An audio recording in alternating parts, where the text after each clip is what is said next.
All right, what we're going to do today here is I want to start off by going over something on Desmos, kind of a review. We've been working on this the last couple days, but this is some other stuff that we haven't done yet. Because as I was thinking about stuff yesterday, and hopefully you guys are okay with this, I decided to not do a midterm exam and just do a final project. Are you okay with that? Not doing a 2-day long test and doing a final project? Yeah. So that's the plan. So I want to go over that here today with you and kind of give you some tools to kind of help you do this. And I am recording this, which is why I want to believe it's not here. So what I want you to do is to go to Desmos, and you may have been doing this already when you were working on Desmos. Go to Desmos and log in up here with your Google account, just your normal school Google account. And then when you do that, you can save all of your stuff. So when you come back the next day, it's all there, and you don't have to. Okay, so that's the one. So the first thing we want to do is log in with Google. Second thing is I want you to graph that equation right there. So graph x squared minus 3. Okay, so I'm going to come over here. We're going to graph y equals x squared minus 3. Okay. Everybody following along?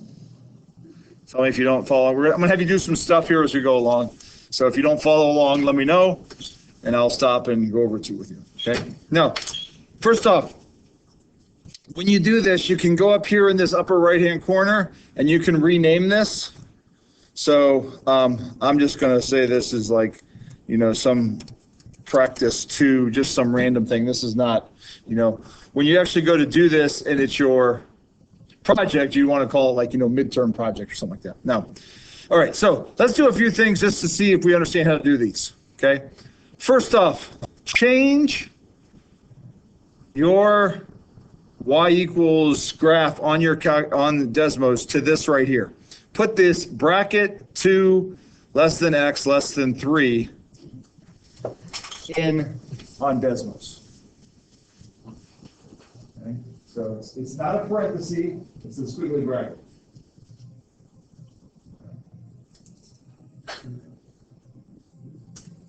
And then once you do that, how does that change your graph? It cuts it off. It's curved. Cuts off the left side. Please. Okay, now, two things. Let me go here to do this. When you go to type this in, and once again I got to walk back over here to type it in. It's negative 2x, let's say 3. Let me get to there, okay? If you wanted, okay, so there's that, and you can see it's only part of it. So this is how you can graph something and only graph a part of it. Now, let's talk about how you can change the color or the thickness of your line. So if you go to Desmos and you click the little gear right there, you can go over here and change your line to whatever color you want. And then if you click right here, you can change the thickness. Okay, so try that. So change the thickness and the color of your line. Whoa. Just to kind of show you, you can mess around with it, just kind of showing you how you can do different stuff here, okay? All right, next thing I'll show you. Wow. Pretty cool. Next, change your equal sign to a greater than sign. No. Oh, Right here where the equals is, it goes like that. No, I don't like it being that thick. I'm going to go back and change mine.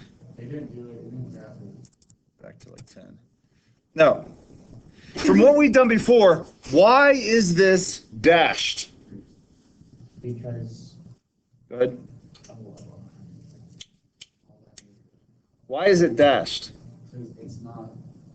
Because greater than it's above 0. Greater than it's above, but if it was greater than or equal to, it would be solid. So how do I change this to a greater than or equal to? It's not on your keyboard. So here's what you have to do. If you want something like this, you want to get rid of it, you're going to go down here to this keyboard in the bottom right-hand corner. And down here you have greater than or equal to. Later on, here's an absolute value. Here's the square root. So if I do greater than or equal to, it's now solid. Okay. Last thing I want to show you to kind of teach you the skills you need here. Add this after the x part. You know how we have x is from -2 to 3? Add this, but with the y instead of the x. And look what that does to your graph. Yeah. Part of the water, Moses, yes, stuff. Wait, we like It's part of the water. we see that one. Right next to it. Here, I'm going to do it here. So you're going to go into here and do bracket -2 y 4. Did you do it backwards, maybe? The 4 and the -2? So notice what it did is it colored this part in right here. Okay. So when you do this, you'll notice this first part, you can restrict the x's, so it only graphs certain parts of the x's of the graph. Or you can do the y's and only graph certain parts of the y's. Okay. So that's what we're going to do for our midterm project. You hold this. So let me pass this out here.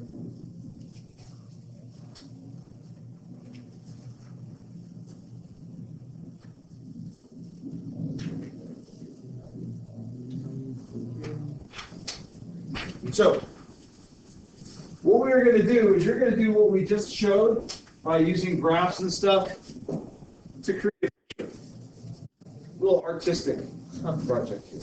Okay.